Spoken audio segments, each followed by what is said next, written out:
Welcome to episode 3 of Wilder Wolves Hall of Fame Mode Fandom. My name is Wilder Adams, and today I have a super exciting guest on more the national stage in the basketball world, but definitely among national media people, somebody who leans in a really good side of Timberwolves media perception. I got my good friend Joel Moran, the host of Pick a Side podcast. I'm sorry, I already botched the intro, Joel, but how are you doing, my friend? I'm doing great. I'm happy to be here and talk about some Timberwolves basketball. We got the massive Kevin Durant trade, and it zapped some plans with Timberwolves. They were thinking about acquiring Kevin Durant, but he didn't want to come to Minnesota. So that's really what the holdup was. And he ends up going to Houston, and now Minnesota's going to have to compete with Houston next season. Can't wait to talk about that. Yeah, man, it was, of course, every Kevin Durant trade. It basically happens every 2 years now. Just the Kevin Durant debacle, the Kevin Durant drama that happens all over the media sphere. And this time, the Minnesota Timberwolves, of course, were heavily involved. And a lot of the time, they were the heavy favorites to land Kevin Durant. And then, of course, Kevin Durant, because following Kevin Durant stories is literally like following a drama on Netflix. And we saw Kevin Durant doesn't want to be here. And then, of course, the Houston trade happened. So, Joel, I'm just going to start talking more on the Houston side of this trade. What was your reaction to the Kevin Durant deal? That's it? Really? That's what the Suns got? That was my reaction. Jalen Green, who was a negative player for them. Dylan Brooks, who brought some heart and soul to the team, but you can't count on him on the offensive side of the ball in big-time moments. And the 10th overall pick, I said, wow, the Rockets didn't give up much at all to go get Kevin Durant, and they kept all their young pieces intact and their picks for the future. You still have Reed Shepard, Amen Thompson, Jabari Smith, Tari Eason, Alperen Şengün, Cam Whitmore. They re-signed Steven Adams. They have cap space to potentially re-sign Fred VanVleet or go after a bigger fish in free agency. And if they do choose to re-sign Fred VanVleet, they have the mid-level exception they could use on any other player. So this is a team, this is a roster that we are going to see that is 8 to 12 players deep on any given night. It's the best team that Kevin Durant has been on since Golden State, outside of the big three Brooklyn Nets with Harden, Kyrie, and KD. But that didn't last that long at all. They only played 13 or 16 games together. But I'm looking at the Rockets, and this is a chance for Kevin Durant to rewrite his perception. He's going to a young team. He is the veteran in a young environment. And kind of like how Chris Paul went to OKC and they made the playoffs, if Kevin Durant can go to Houston and they can make a deep playoff run, they can make the conference finals with him leading the charge on the offensive side of the ball. I think it's going to change the perception around Kevin Durant and how he's talked about a lot. But this could also go the opposite side of things. If this is one of those moments where Kevin Durant is plopped onto the second seed, a team that took the Warriors to 7 games in the first round, and they consistently don't make it past that point, we're going to look at Kevin Durant and say, you're supposed to be the uplifter despite being 37 years old, and you didn't do so. I think you completely nailed it. That's exactly where I was thinking about the Kevin Durant deal, just the pressure that's going to come along with him, because sometimes situations seem too good to be true, right? I think the finalists, not the finalists outside of Miami, I'm not going to consider Miami in this. The 3 really popular names in the Kevin Durant deal I thought were very good. San Antonio, Houston, Minnesota, all for very unique reasons. But like you said, this is a number 2 overall seed that was built on an incredible defensive core. And now you throw in Kevin Durant, Jalen Green. If Jalen Green was even Zach LaVine last season, that team's a contender, you can argue. Because they just need a top 12 offense, you would say, to get at that top tier level. But then instead, you have Kevin Durant, who last year still giving you 27 points on 50, 40, 90 splits, essentially. Doesn't matter they were 11 seed. You're throwing Kevin Durant, somebody even at 37 is as safe of a bet to be a 25-point per game scorer. He's done that 17 years in a row. You're throwing that into Houston. And now Houston, Minnesota's made back-to-back conference finals. We have no idea how next year's going to look until this offseason. We'll talk about that in today's show. But now, if you're Minnesota, you really have to look at Houston and say, all right, we know Oklahoma City is going to be there. And now we know Houston's going to be there. And that's not even mentioning, like you said, those young players they kept, Jabari Smith, Reed Shepard. I mean, they need snipers on that team. I think Reed Shepard has an opportunity next year. You keep Tari, Ahmed Thompson, year 3. What can that do next year? I mean, Houston is right there at the top level of the league now, especially with how the Eastern Conference is looking with injuries, right? Absolutely. And I'm looking at Houston as a real threat. I think from a talent perspective, you can argue they're the second best team in the West. Now, the offseason hasn't started just yet, so there's moves that need to be made from Minnesota, from the Lakers, from the Denver Nuggets. But I also don't think that the Rockets are so far above those other teams. I don't think that they're so far above the Lakers if they go out and they get a competent center. I don't think that they're so far above Minnesota, a team that has established a culture, and Anthony Edwards is only getting better. And oh, by the way, last time they faced Kevin Durant in the first round, they swept him, and he had Devin Booker by his side. And Kevin Durant played a good series in that series, but last time I checked, it wasn't Jaden McDaniels guarding him. It was the third best defender on Minnesota, oftentimes guarding Kevin Durant. It was Karl Anthony Towns guarding Kevin Durant. So you put Jaden McDaniels on him, things might look a lot different. I think the Rockets are relying a lot on a 37-year-old player who, by all accounts, isolation, mid-range shooting is still a top-end elite player. There's no doubt about it. But the rim pressure, the lack of creating advantages on the offensive side of the ball because he's not attacking the rim and opening up space. We've seen before how he plays when the spacing isn't the best around him and you can crowd him. We saw that in the Boston series when the Nets got swept in the first round, and he had an all-star teammate in Kyrie Irving in that series. So we see how rattled Kevin Durant can get in certain situations. And if Houston doesn't improve their offense, if Amen Thompson can't shoot, Alperen Sengun still can't shoot, Jabari Smith is hot and cold, Fred VanVleet is hot and cold, we're talking about a team that they have some real offensive flaws that I don't think just plopping in Kevin Durant fixes all that much. As for Minnesota, I think Minnesota, they got to make some moves this offseason, some major ones if they want to compete with Houston and get right back in the arms race. I don't think it's a bad idea just keeping what they have currently and just running it back. I think this team is very talented. I think you made a lot of great points there, and you actually transitioned exactly where I wanted to move this because Kevin Durant, now that those rumors, that weight, that little storm hanging on everybody's head is off, and now you have to compete with Houston, like you said. Now you have to see, okay, are we addressing what does our mindset go into this offseason? And Joel, so like, for example, this week, 17th overall pick, 31st overall pick in this week's draft. Minnesota is in this weird spot right now because you bring everybody back. You're still in that top tier conversation, but you're not beating Oklahoma City.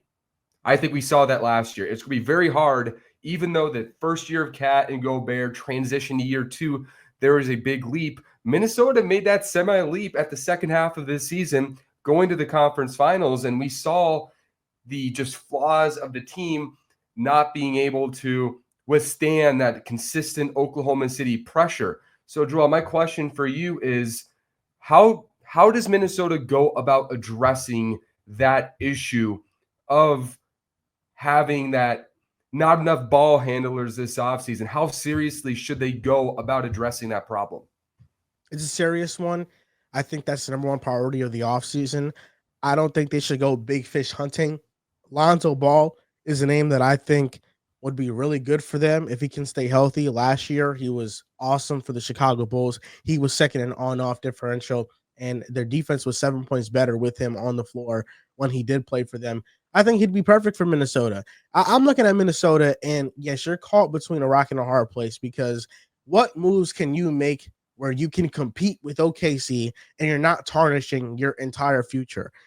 I don't think right now any team in the West can make a move or two that puts them in the OKC bracket of things. Even Houston, a team that just traded for Kevin Durant, I don't think that puts them in the OKC bracket of things. I think we can all agree, had the Timberwolves traded for Kevin Durant, that wouldn't have put them in the OKC bracket of things. It would have given them a better chance. So I'm looking at Minnesota as a team that has to consistently put a good team around Anthony Edwards. So any given year, if the right things break their way, they can make the NBA Finals.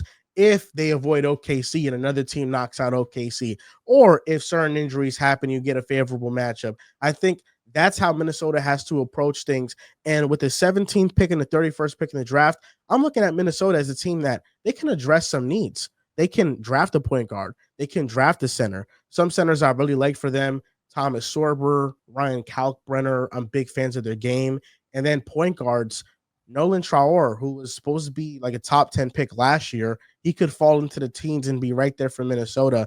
I like the route that Minnesota's going in, just adding young players to this team and waiting for the right move to manufacture itself so they can go after it and they can be aggressive. But Tim Connolly has shown a tremendous track record to draft with Terrence Shannon Jr., Jalen Clark, and et cetera, that I trust that he'll nail these draft picks. Let's do a comparison game, right? Let's say there's a spectrum, right? There's a big spectrum. And this side of the spectrum, my left hand, we're prioritizing the young players. If next year is a little down, but we're setting up the young players good for the next 3-4 years, that's our priority. And the right side is we want to make sure that we're right there and have a real chance against OKC, even if that means sacrificing young players, even if that means trading young players. We want to be right there right now in Anthony Edwards' age 24 season. What spectrum should Minnesota be on in terms of offseason approach for roster construction in those ways? With the Kevin Durant trade off the table is prioritizing the young players, because it's not about making sure Anthony Edwards could win a championship at 24 years old.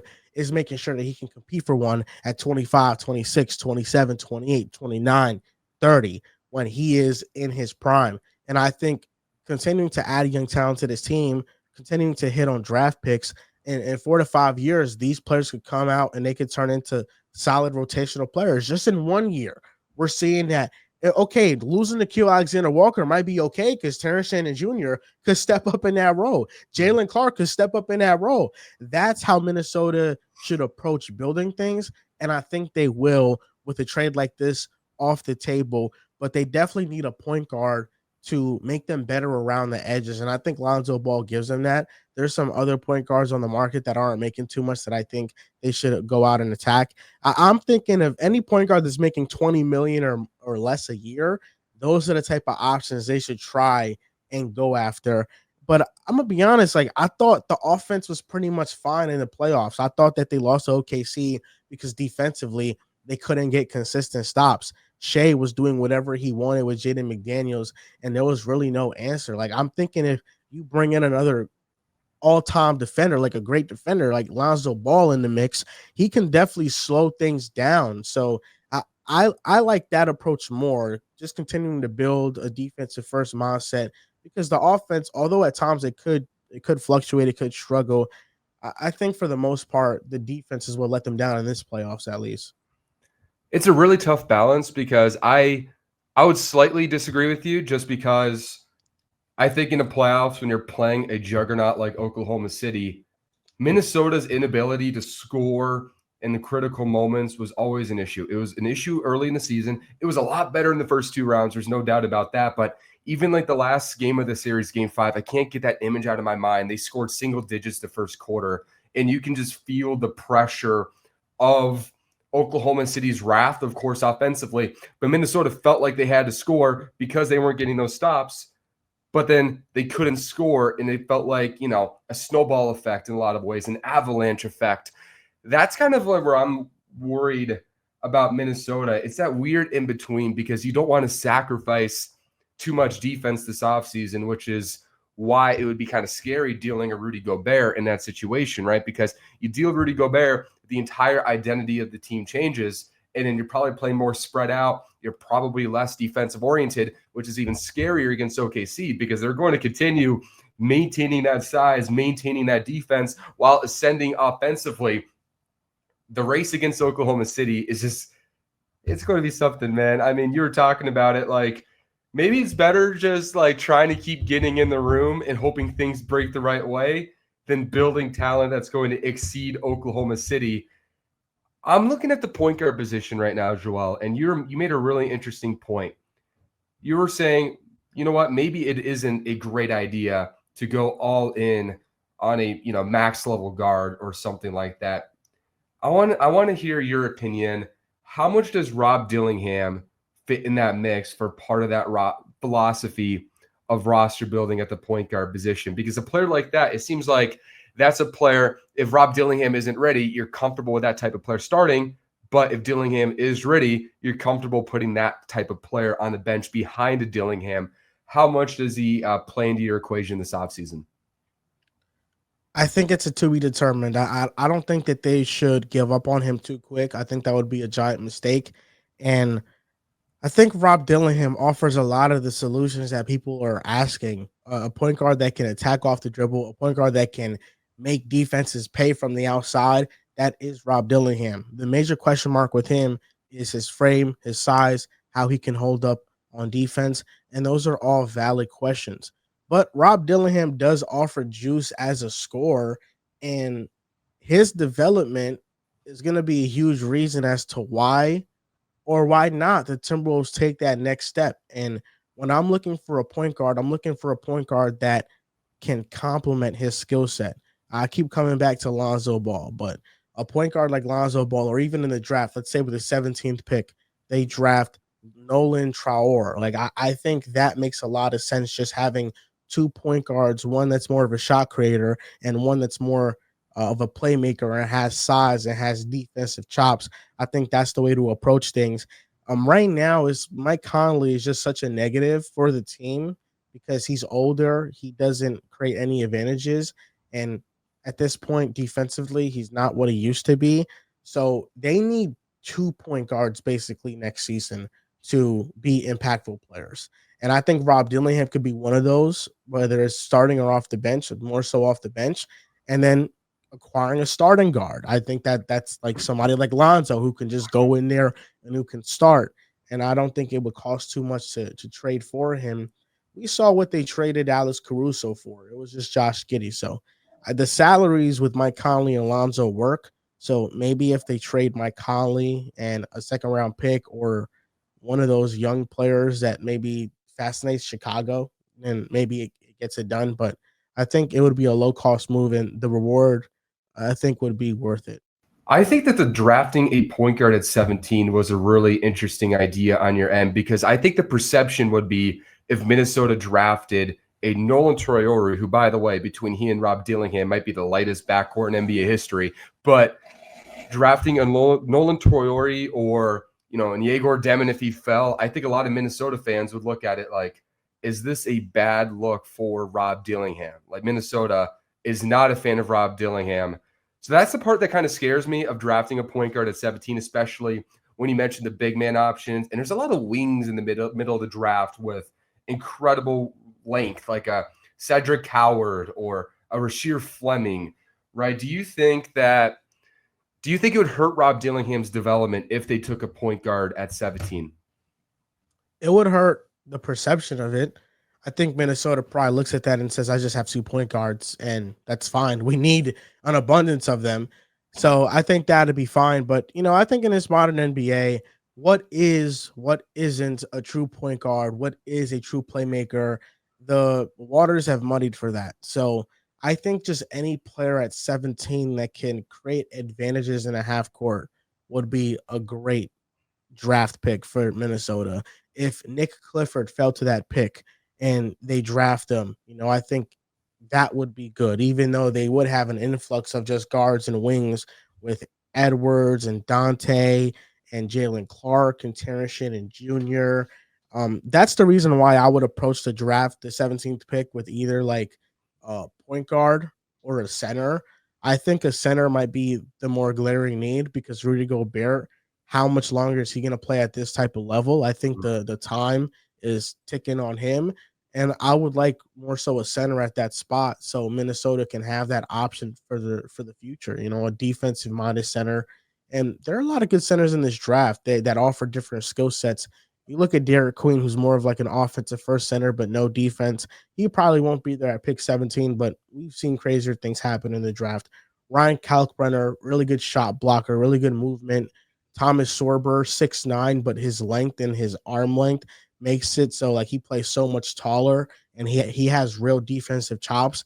And then a center who's like a point center and like Danny Wolf. So there are a lot of differentiating skill sets among these players that they can maybe go after. And it's really about how Minnesota wants to approach, how they want to build their team, what their identity wants to be. But adding talent to the team, I think, is just the number one priority and not losing any of the depth that they currently have. That's going to be a very interesting thing to watch this offseason because I agree a lot. I think there's a lot of good options at 17 this year. It kind of feels like this first round is pretty deep, but we're started feeling the first year of the new NIL. I don't know if it's a first year, but we're really feeling the effects of potential first round picks staying another year because they feel like, hey, it's probably just better to make more money now and be NBA ready by the time I go in the NBA and not really lose any money doing it, right? So it feels like the second round is really shallow this year because of that. So Minnesota's pretty lucky. They have pick 17 and pick 31 this season. And I want to go continue on this point guard conversation because I think it's going to be really interesting to see what they do there. Because you mentioned Lonzo Ball. Another name I've really thought about was, what if it's a Colin Sexton? What if, I think Kobe White would be unrealistic, but what if it's that type of archetype who's more of a shot maker next to Anthony Edwards, but somebody who's really going to get to the teeth of the defense, who has more of the length and intensity that you want? Because in my opinion, you can tell me if you disagree, Colin Sexton comes off as a player to me. If you put him on a contender, I think his energy, his length, and his on-ball pressure stand out a lot more than they do on Utah, not mentioning what he could do offensively. And I think that's a guy who could really alter his perception playing on a winning team. So what do you think of going after, maybe not just a pure playmaking point guard, but somebody who's more of that shot-making mold next to Anthony Edwards in the front or backcourt? They just need to get something because right now they have essentially nothing at that position. Like, they're not getting any production from it. So they just need something. And Colin Sexton would be a huge boost. I think he'd immediately be the starting point guard. Like, I don't think there's even a debate about it. Like, he would be in a start lineup and he'd bring a lot of energy to the team. And I like that move a lot. He's quietly been very productive in Utah and in Minnesota, just with his mindset and the way he plays the game. I think it would fit right in. I totally agree. And there's this other avenue. What if this isn't the big name Minnesota is actually after?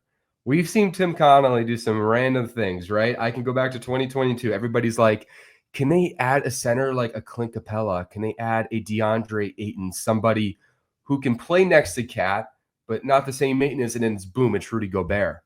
Or maybe this offseason, it's like, ooh, is it Kevin Durant? Who is it? And then it's like, boom, this big name. Is there a world, Joel? The San Antonio Spurs have the number 2 overall pick. They have, in my opinion, the best point guard prospect since Cade Cunningham walking into their mold. They already have a Rookie of the Year guard last year. In between Fox, Castle, and Harper, they like the exact same spots. And De'Aaron Fox is on a 1-year contract right now, which might make things complicated in the waited out philosophy. Do you think that's another name Minnesota should look at, or do you think that's leaning too far in already? No, I don't think it's something they should look at. And it's not leaning too far in because they probably are not going to trade much to go get Fox outside of salary to make it work. But I don't think De'Aaron Fox is a good fit. I just don't. I think that his outside shooting is streaky. And over the past 2 years, he's settled for a lot of jump shots instead of just attacking the rim. And I think he is a average playmaker. So Fox is a name that he's a really good player. And on the right contract, sign me up. But on an expiring deal, looking to make max money, I just don't believe he's a max player. Yeah, that's going to be very complicated too with the CBA. Teams are going to have to be very selective on who they give max money because 30% of the cap now, you can't just go over the second apron and just pay a lot of tax and nothing happens to the roster. It really messes up the roster. And this team was already, I believe, number 2 in cap space. So that's an interesting mold. I think De'Aaron Fox would be a good idea for Minnesota, but not under this current roster iteration because Minnesota's front court spacing is already well subpar between McDaniels, Randall, and Gobert. And you throw De'Aaron Fox into the mold, you're only just going to clog up the paint even more for Anthony Edwards, who Might have taken the leap as the best off the dribble shooter in the NBA last year, but that's still a lot to put on a 24-year-old kid going into next season.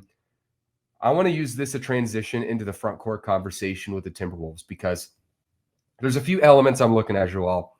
Number one, Jaden McDaniels. Minnesota has already put him off the table in big trades like Kevin Durant, and I would suspect if it's a De'Aaron Fox, a Darius Garland, they would be doing the exact same thing, which I totally agree with. But if you're going to put that much emphasis on a young player, I believe that you have to show it on the basketball court and start tailoring to him, not only on defense, but on the offensive end. And I'm kind of looking at what he did in January and February. 18 points, 8 rebounds a game. And people are like, what did that leap come from? He was a power forward in that stretch. He wasn't asked to be a consistent corner spacer. He was asked to go within 18 feet and create in areas he's more comfortable with. And we saw him in his best games this postseason. That's exactly what he did, even with that front court. So do you think Minnesota should be looking at this front court heavily this offseason? Like, is it time to make a major change in the front court to just open the space for the floor, not only for Anthony Edwards, but Jaden McDaniels as well? I just don't see a center out there that can accomplish that for Minnesota unless they're going to move off of Rudy and then they sign Miles Turner. But I think Miles Turner would be a little bit overpaid and he doesn't rebound the ball all that well. I think McDaniels is fine in his role. Like, I understand the offensive leap that everybody wants him to take, but he does it when he needs to. I think this past season, he kind of showed, especially later in the season, that when he needs to step up in moments, he will answer the bell and he'll be more aggressive. I just think that Julius Randle is too good of a player to just think that you're going to move off of him and you're just going to become better. Like, I think he was awesome this past season, especially in the playoffs. So McDaniels, I think, is fine in his role. And I think a big reason why he's untouchable for Minnesota is because of how valuable he is on defense. And as long as he continues to be that valuable on defense and he can hone in that jump shot so it's more consistent, I think that is a player that you leave out of talks like this when really when you trade your best perimeter defender, it can leave your front line very vulnerable. Yeah, absolutely. Especially as Rudy Gobert gets older, right? That's just, man, at 28 years old, it's sweet to have a Bogdanovich and Mitchell, 2-3 spot, just nailing threes, not defending anybody. But when you're 33, 34, stuff gets tough, right? So that's one aspect of it. I'm very curious to see how they just prioritize Jaden's offense this summer, because not only we were mentioning the offense, right? Because that leap is potentially there.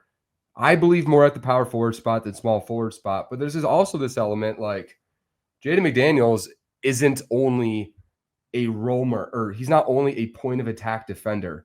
And I thought during that stretch in January, February, he showed that roaming versatility, which took him out of foul trouble, which allowed him to be aggressive on the boards, which also allowed him to be more ballsy on the perimeter, even more aggressive than he already is.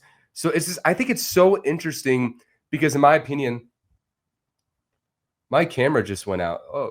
Oh, okay. So it just transitioned to my computer. We'll get that figured out in a minute. But my point is the transition at the power forward spot, I thought that safety net allowed him to be more aggressive. And in my opinion, I think it's a near must that Jaden McDaniels gets more reps at the power forward position, or just in lineups where he's not asked to be the corner floor spacer for Randall and Gobert. And I think a big question this offseason is, how can they do that? I think it is, and I think it also just it goes back to the point guard position and just add another player that can create advantages and defend. I think having a point of attack defender, another one that is great or borderline elite at it, would open up Jaden as a defender because he'd be able to be more of a roamer. Like if they had somebody like Alex Caruso in that OKC series, guard and Shea, and then Jaden gets to play off the ball and roam around. It does keep him out of foul trouble. It does make him more valuable. It makes him more aggressive also on the offensive side of the ball. So that's why I think Minnesota needs to prioritize these moves around the edges. It's not always the sexy move. Yeah. We saw OKC. I mean, they added Caruso and Hartenstein last offseason. Those were great moves, but they weren't Kevin Durant. They weren't the sexy moves. They were moves that analytic people were like, you know what, this is really good. This is going to boost them up as a team. If Minnesota adds players like that can take the load off of their current stars, then I think that is the approach they gotta go with. You mentioned how important it is adding just an on-ball point of attack defender to allow Jaden McDaniels roam like a power forward. And I think that's a really good point if they can have lineups with that versatility. And one name I'm looking at on this Timberwolves roster who provides the most linear path of doing that without making a major change, and that is rookie Jalen Clark. And I just want to ask you kind of a macro and micro part of this. So number one, do you think Jalen Clark can be the solution to this next year? And do you have confidence he can be a rotation player next year? And just number two, how important will it be for Minnesota to make sure at least two of their rookies from last year, between Terrence Shannon, Rob Dillingham, and Jalen Clark, become consistent rotation players? Should that be a must for the team next year? Absolutely. Terrence Shannon Jr., I think, is a lock. He earned minutes in the playoffs and he was impactful. Jalen Clark, whenever he got in the game, I felt like he made an immediate impact for Minnesota in the regular season. And his defense is very valuable. I think the player that has to take that leap, though, is Dillingham. I think there's no doubt about it. Like, he has the most pressure amongst everybody on Minnesota's roster because everybody's looking at him. You're a top 10 pick and you're the point guard of the future. He has to show something this year. He basically last year sat out the entire year and was just learning. But in the points that he did play, I thought he looked good.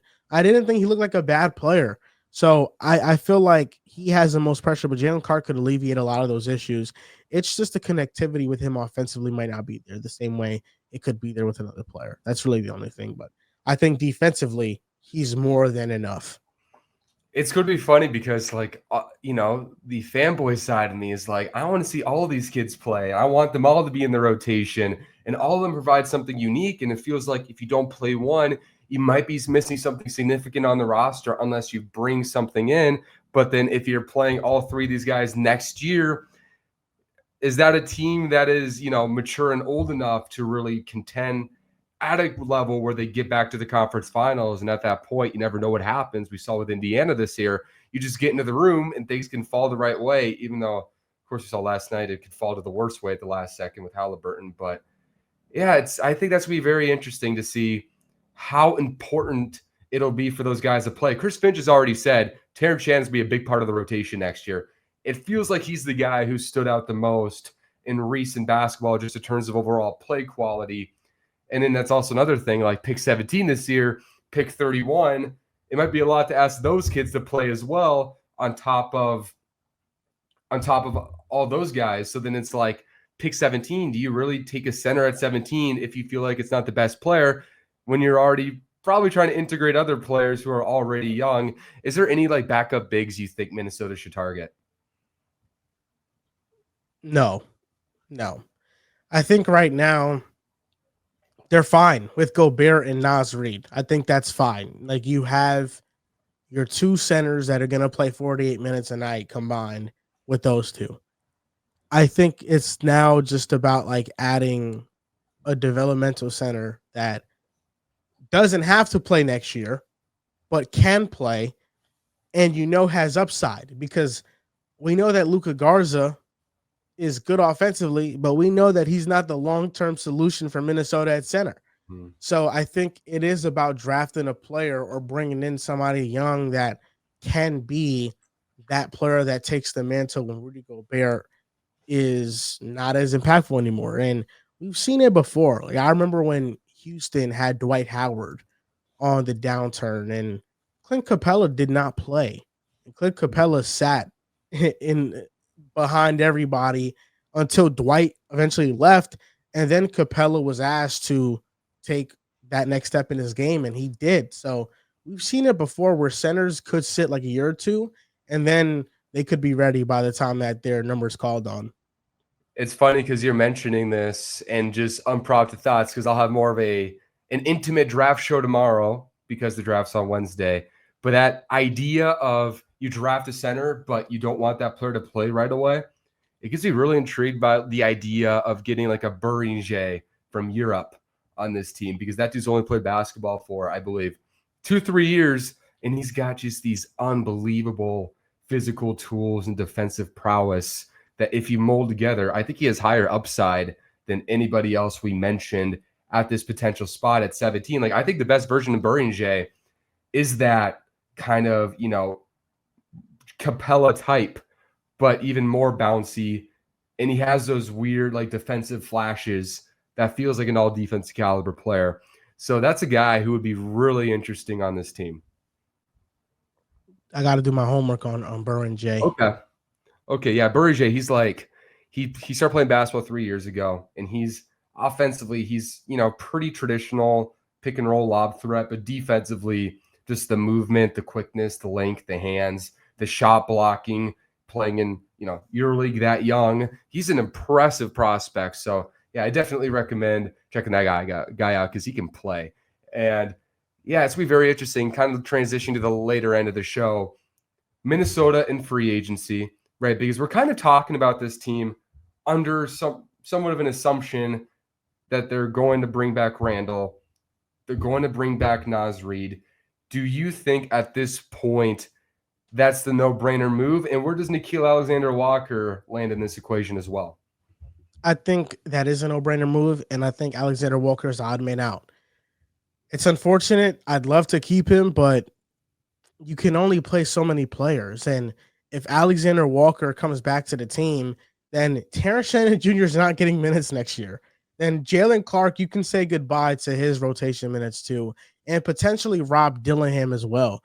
And it sucks, but I think this is kind of the decision that Minnesota has to make. And I think best case scenario is that they sign and trade him and they get something back for him, at least, whether it's like a pick or something later down the line. But he's so good of a player, and it sucks that they have to lose him. But maybe they also don't care. They just want the best players possible.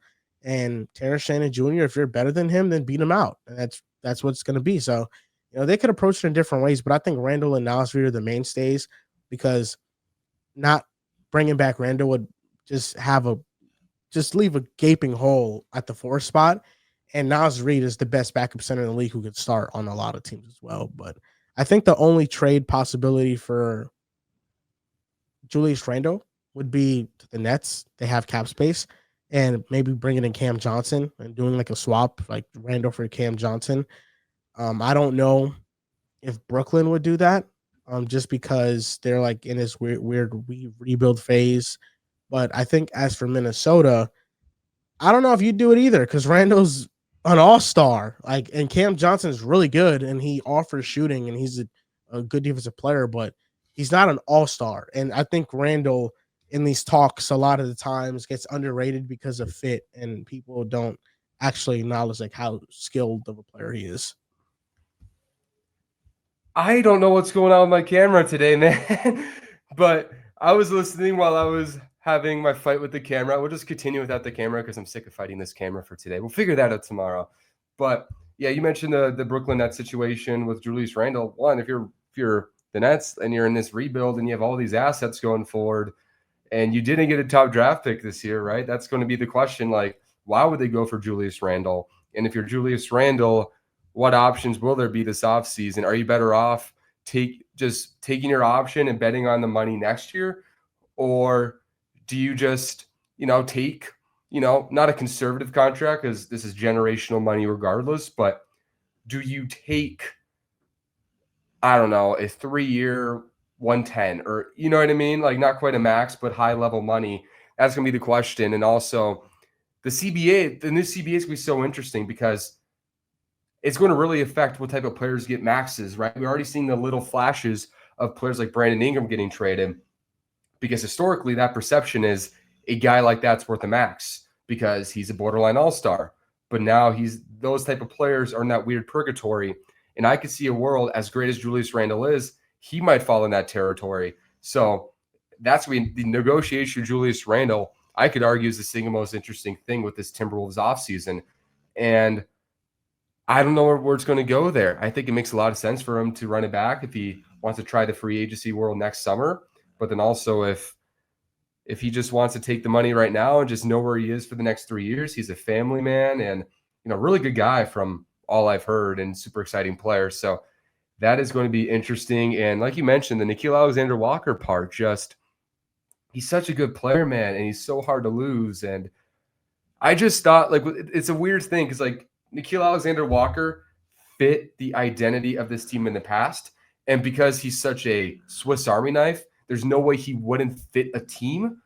But with what Minnesota lacked this postseason, right, was just people who can attack pressure. When an Alice Crusoe and Casey Wallace are, just ambushing you from the half court, and then you have to make a decision, it's like Nickeil and Dante just wasn't enough. And Dante's on such a good contract. It doesn't make sense to let go of Dante in that circumstance. But then there's where Terrence Shannon comes in, right? Because Terrence Shannon maybe isn't that creative ball handler, but he's intuitive in transition. He is great in the open floor. He can handle the pressure, the physicality that a Thunder team could because he's even stronger than those guys in a lot of circumstances, which, like you said, makes it really hard for Nickeil Alexander-Walker to continue playing over Shannon. Even if Nickeil is better than Shannon next year, Shannon provides such a specific skill set this team is missing. And Julius Randle, that's kind of why they made the cap trade a little bit, right? They wanted more guys who can dribble because they anticipated what's going on with Oklahoma City, and even that wasn't enough, right? So I just keep looking at it this offseason. You just need more guys who can attack closeouts. And how much is that just the development of young players? How much of that is I can make a swing, right? Like De'Aaron Fox doesn't fit on this current roster, but he might if you move a Randall out. There's so many interesting options this offseason, Joel, but I think your philosophy on, make moderate changes, right? Kind of like if we're making a football analogy with the Vikings, right? You have JJ McCarthy in here. Bring in a Sam Darnold. Don't bring in an Aaron Rodgers who is going to take McCarthy's opportunity because of his brand. But then a Darnold, it's like if Darnold's good enough to play and McCarthy needs time, he could play. But if McCarthy's ready, Darnold's not holding you back, right? Is that a good analogy for how Minnesota should go at the guard position? You have to play the best player available. That's it. There is no savior on this team right now that is not playing in the rotation. And Rob Dillingham, despite being a top 10 pick, he doesn't get special treatment. He has to earn that spot. So I think it's whoever is the best player is going to play for Minnesota, and that's how they should approach things. Yeah, I'm absolutely with you. And the way I want to end this show now is just kind of wrapping all the conversation we've had and just say this is Joel Moran's game plan for the Minnesota Timberwolves this offseason. So I just want to ask you, what is like your final draft plan and your final roster construction plan? And I'll finish it off by asking you, is Minnesota better off not taking the KD deal? But we'll do that at the end of the show. My plan is draft the point guard at 17, draft the center at 31, or flip those two things, whatever it is, best player available. That's what they should go with. And then I trade for Lonzo Ball. I trade Mike Conley for Lonzo, and I'd add in a pick. And even if I had to add in Mike Conley with like a Jalen Clark, I would do it. Like I think Lonzo is that impactful of a player. The major red flag with him is the injury stuff, but when he's on the court, he impacts the game at a very high level. So that's the swing that I would take. And then this free agency, you're pro bringing in Randall and Naz Reid back, Yeah. and then seeing how these young players kind of develop and just leaving that window open for next year. Is that a fair read? See, like if they want to make a pivot on the roster next year instead of this year. Keep this team as intact as possible. And with the market that's going to be out there for Randall, I think it's possible. There's only one team that has cap space. That's the Brooklyn Nets. Every other team really can't make moves like that. So Minnesota is not in competition with their players to negotiate higher salaries, so they can bring them back on relatively good deals. And I think that's the perfect way to go for them. Amazing. And my final question for you on the show today is Minnesota better off not having Kevin Durant on the roster today, and why? They are, because of what they would have had to give up for him. You look at all the trades that were rumored. It was Rudy Gobert for KD. I don't think that makes them a better team with how impactful Rudy is on defense. Or if you bring in KD, you're losing Randall, you're losing Alexander Walker, you're losing Dante, and maybe Rob Dillingham. Those are four very good players that you're Yeah. losing for KD. It works so much for the Rockets because the Rockets didn't give up anything of substance for him. Mhm. And a report just came out. I think Brian Rainhorst said it on First Take, or somebody said on First Take, that Kevin Durant intentionally kept lowering his price. So the Rockets, when they traded for him, they didn't give up that much. So when you have somebody like Kevin Durant playing the leverage game, saying, I don't want to go to Minnesota at all, I'm not going to re-sign with you guys long term, you're not even getting a committed player. So at that point, it doesn't even make sense, approaching him.